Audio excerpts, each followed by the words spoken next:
Voilà, salut à toi, moi c'est Luce depuis le Japon, bienvenue dans cette nouvelle capsule de Commande en R. Aujourd'hui, je me propose de te montrer les bases que tu dois savoir pour pouvoir travailler avec les dates dans R.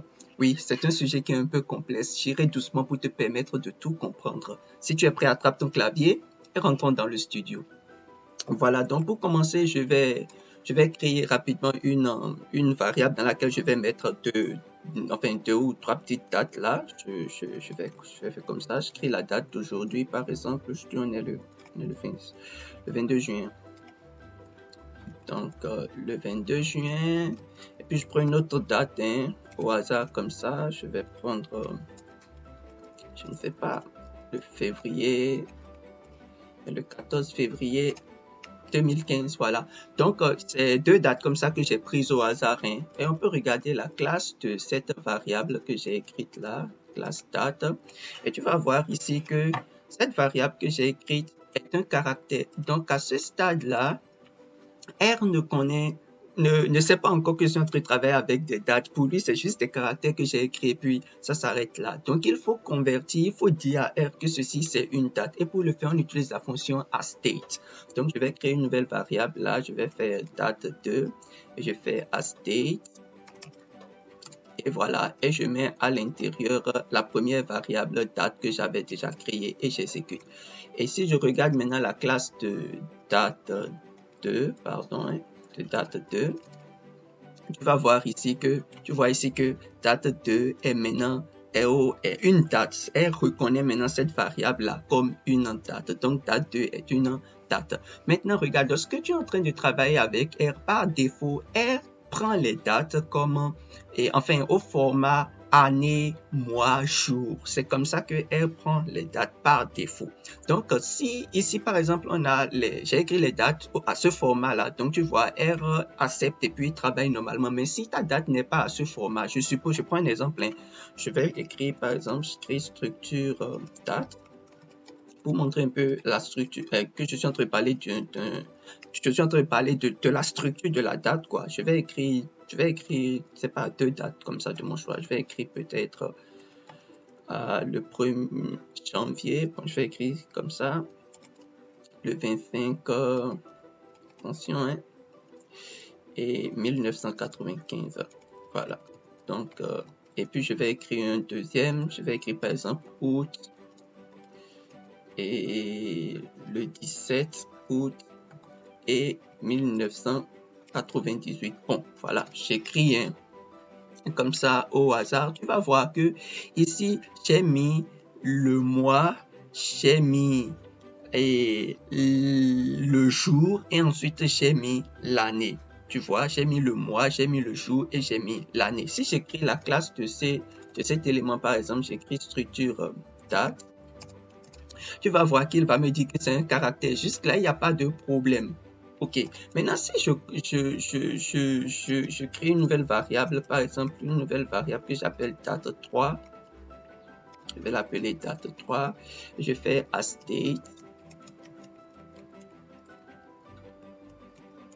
Je fais aState et je mets structure date à l'intérieur et j'exécute. Tu vois, il va me faire sortir ici un message d'erreur pour me dire que la structure est ambiguë. Ce n'est pas ce que R connaît dans sa mémoire qui est en train de sortir là. Donc, c'est un peu ça le petit souci à ce niveau-là. Tu vois, et pour faire ça, il faut maintenant dire à R la structure que moi, je suis en train d'utiliser. Donc, si je mets dans aState, comme ça, je vais mettre à côté la structure que je suis en train d'utiliser. Et tu vois, pour faire ça, je vais ouvrir un guillemet, j'utilise le symbole dièse. Je vais mettre un petit thème ici pour dire que c'est le mois. Bon, je finis de faire ça rapidement là et je t'explique ça. OK? Donc, j'ai le jour et j'ai l'année que j'écris avec majuscule. Donc, petit thème ici, c'est pour dire le mois. Mais quand le mois est en numérique, peut-être à la fin, je vais te laisser, ou bien tu peux aller rapidement sur Google pour regarder ça. Je vais te laisser une petite note à la fin pour pouvoir aussi te permettre de retrouver ces choses-là. Il ne faut pas du tout t'inquiéter. Mais quand tu as un mois, regarde déjà que quand tu as le mois et qu'il est au numérique, quand c'est le premier, le 2 et 1, 2, 12 jusqu'à 12. Pour les mois, tu utilises petit M. Pour les jours, quand c'est aussi au numérique comme ça, tu utilises petit D. Si c'était par exemple lundi, par exemple, ainsi de suite, tu vas utiliser petit A quand c'est avec 3 lettres et grand A quand c'est avec toutes les lettres, ainsi de suite. Je vais te montrer quand même de petits exemples pour ça. Et puis Y, j'utilise le grand Y ici parce qu'il s'agit de l'année complètement. Si c'était par exemple les 2 derniers chiffres de l'année, on aurait utilisé petit Y. Bon, c'est comme ça que ça fonctionne. Donc là, je dis à R que la date que moi j'ai dans structure de date là, le premier élément c'est le mois, le deuxième élément c'est le jour et le dernier élément c'est l'année. Donc quand moi je vais dire ça à R comme ça, R lui va comprendre ce langage là et reconvertir ça maintenant dans le format que lui l'utilise pour pouvoir travailler par défaut. Et puis voilà. Et donc si je regarde maintenant la classe de date, je regarde la classe de date 3, tu vas voir qu'il s'agit d'une date et que c'est bien spécifié là, tu vois, et la date est bien spécifiée là. Donc, c'est de façon basique, hein, c'est déjà comme ça que et il travaille avec les dates. Tu lui spécifies que ce n'est pas au format qui est défini par défaut et puis il utilise ça pour travailler. Bon, il y a des fois où on a besoin de travailler avec la date du système. Pour faire cela, on utilise un système date. Voilà. Donc, quand tu fais système date, il te donne la date du système. Je suppose par exemple que tu es en train d'écrire une fonction à laquelle si quelqu'un effectue un paiement et que le paiement est validé, tu mets la date du paiement, le jour ça a été fait. Tu vas pas faire ça tout le temps. Là, tu mets date, tu utilises cette fonction-là, date du système, ça te sort la date du système automatiquement. Donc, à l'instant, je suis en train, enfin aujourd'hui, et où je suis en train d'enregistrer cette capsule-là, on est le 22 juin 2020. Donc, c'est ça que ça fait sortir. Maintenant, si tu veux avoir l'heure exactement, enfin, la fonction date te donne de l'information qui est beaucoup plus, comment je vais dire, remplie. Te donne par exemple, tu vois le jour, c'est un lundi ici aujourd'hui, on est en juin, c'est le 22, à la date exactement, il est 13h37. Bon, c'est la pause, je profite pour te faire rapidement cette capsule-là.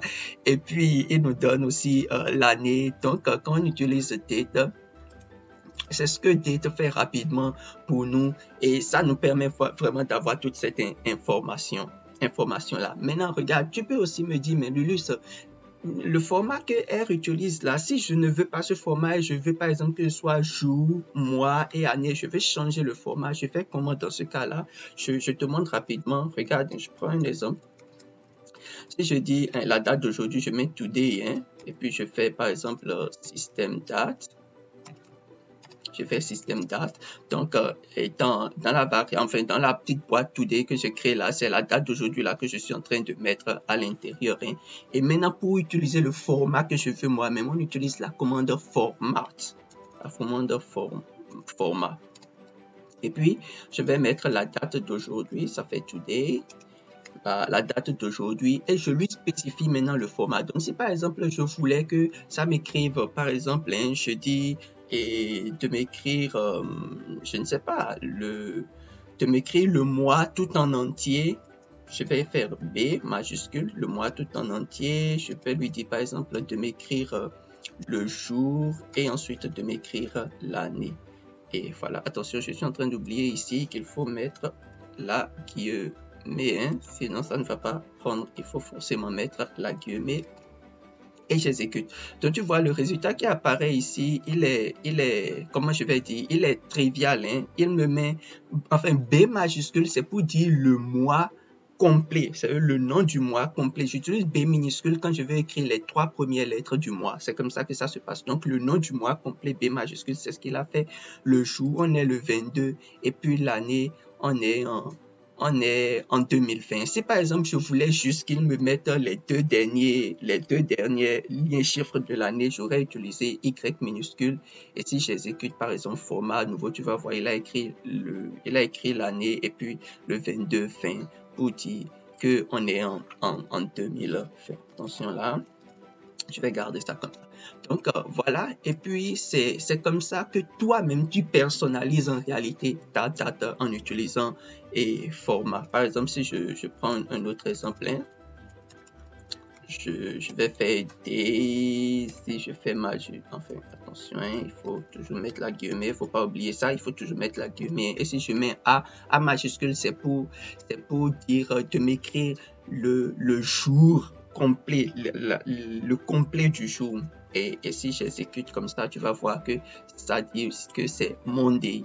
Voilà, si j'avais écrit A minuscule, ça aurait écrit juste M-O-N pour dire, enfin, Monday, mais en abrévié, voilà, en abrévié. Donc, c'est un peu ça. De toute façon, je vais te laisser une note à la fin de la capsule là pour te permettre de savoir comment comment tu t'en sors avec tous ces petits éléments. C'est pas très compliqué à garder de toute façon. Voilà. Donc, c'est un peu ça. Et puis, si tu as envie de connaître davantage sur la fonction, tu peux utiliser aState. Là, attention là, aState. C'est un T majuscule, hein, et j'exécute. Voilà, donc il y a ici la documentation qui apparaît et puis voilà, tu peux lire l'essentiel de ça. Mais voilà, je suis là pour toi, je suis là pour ça. Laisse-moi faire le boulot pour toi et je te donne l'essentiel que tu dois savoir. Voilà, et une des choses que tu dois savoir, c'est que de façon par défaut, hein, dans la mémoire de R, la date de référence, c'est le 1er janvier 1970. Je vais écrire ça pour toi ici. Ça fait January the 1st of 1970. Voilà. Donc, c'est ça la date de défaut que R utilise. Maintenant, quand on veut faire du calcul avec les dates, R utilise cette date-là comme défaut pour pouvoir nous faire les calculs. Regarde, si par exemple, je définis une date, j'écris date de début par exemple, hein, j'écris et je fais aState. Je prends quelle date là? Je prends 2004. Bon, j'écris ça dans le format de R, hein, pour que ça puisse aller rapidement là. Je vais prendre, c'est pas mars, et je vais prendre le 13. Ok, ça c'est la date de début. Je vais prendre une date de fin. Je vais faire aState. Et je prends une date de fin, je vais dire par exemple 2015, le janvier et le 22 janvier 2015, voilà.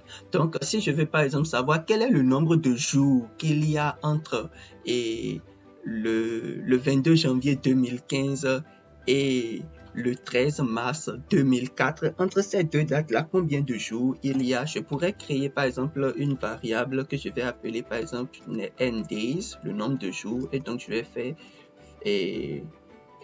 date finale moins date de début. Voilà, donc si je fais ça comme ça et j'exécute, je peux regarder le contenu de cette variable là, hein, et puis tu vas voir, il met ici time difference of 3967 jours. Donc si tu te mets à compter entre le 22 janvier 2015 et le 13 mars 2004, il y a près de 3967 jours. Waouh, ça fait beaucoup, hein? Ça fait beaucoup, voilà. Donc, il y a près de 3967 jours. Voilà, donc c'est un peu ça. Donc, tu peux utiliser cet élément-là pour pouvoir faire les calculs avec les dates. Maintenant, petit truc avec cette façon de faire les calculs là, c'est que tu n'as pas de flexibilité. Si par exemple tu as envie, il ne te donnera que les jours, quoi. Et si tu as envie par exemple de voir combien de semaines ça fait, combien de mois ça fait, ainsi de suite, comment tu gères ça là, ça te met une petite limite à ce niveau, cette façon de faire. Donc pour régler ce problème là, on utilise une petite fonction que je vais te montrer. Bon, je prends un petit exemple pour te montrer. Je vais écrire today, la date du système, et voilà. Bon, je vais prendre l'indépendance de mon pays, le Bénin. Je prends l'indépendance de mon pays, le Bénin. Je fais aState. La date d'indépendance du Bénin, c'est le 1er août. Le 1er août, hein, 1960. Voilà, donc c'est la date d'indépendance de mon pays, le Bénin. Et puis tu aurais remarqué que tu vois la façon dont j'ai écrit le format ici, ce n'est pas le format que R lui connaît, n'est-ce pas? Donc je suis obligé de spécifier à R le format pour qu'il puisse convertir maintenant dans le format que lui, il sait utiliser. Donc, pour faire cela, je vais utiliser dièse date et puis je fais la barre là, comme je l'ai fait exactement ici. Il ne faut pas changer. Ça y est. Et après, je vais utiliser dièse. Je vais utiliser month. Attention, et j'utilise dièse pour year et je valide. Donc, tu vois, indépendance du Bénin, ça apparaît là tout proprement. Maintenant, quand ça apparaît comme ça, j'utilise la petite fonction que je te montre pour pouvoir faire le travail, c'est diff time. C'est une fonction qui fait bien le boulot, quoi. Et puis, on va mettre indépendance du Bénin, je mets comme ça, et puis j'utilise unit. Bon, je vais te montrer un petit quelque chose là. Si j'utilise years, tu vois, quand je fais unit et j'utilise years, il y a un message d'erreur qui apparaît. Et puis, il dit que c'est, enfin, cet argument que j'ai utilisé years là, ça ne c'est pas valide. Les arguments qui sont valides sont auto pour le jour, seconde, minute, heure et days et puis week. Voilà. Donc c'est les arguments qui sont valides ça. J'utilise souvent, moi je garde souvent years puis me renvoie ce message là et je peux choisir ce que je veux utiliser. Donc si par exemple je fais week et j'exécute, tu vas voir, voilà, donc ça fait 3125 semaines. Depuis le 1er août 1960 jusqu'à aujourd'hui, il y a eu 3125 semaines qui se sont écoulées. Waouh, ça fait beaucoup. Ça fait beaucoup. Donc, c'est un peu ça. Et puis, je te remontre, hein. Je te remontre, par exemple, si je fais encore today, je fais indépendance du Bénin, je fais unit. Et puis, je prends, par exemple, days pour voir le nombre de jours que ça fait et puis je fais ça. Donc tu vois, ça me fait apparaître le nombre de jours. Ça fait 21 875 jours. Waouh, ça fait beaucoup.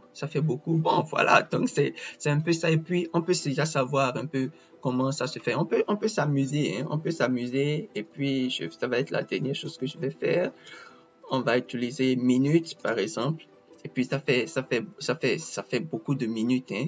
Et puis voilà. Donc c'est un peu ça comment on peut travailler avec les dates dans R. C'est sur cette note, je ne sais pas, de bonne humeur, hein, que je vais m'arrêter pour aujourd'hui. Je vais te dire que il y a plusieurs autres fonctions qu'on peut utiliser pour travailler avec les dates dans R. On peut faire plein de choses avancées avec les dates dans R, mais je vais déjà m'arrêter là pour te laisser digérer enfin ces bases-là et après on va continuer par travailler ensuite. Je voudrais t'inviter aussi à souscrire.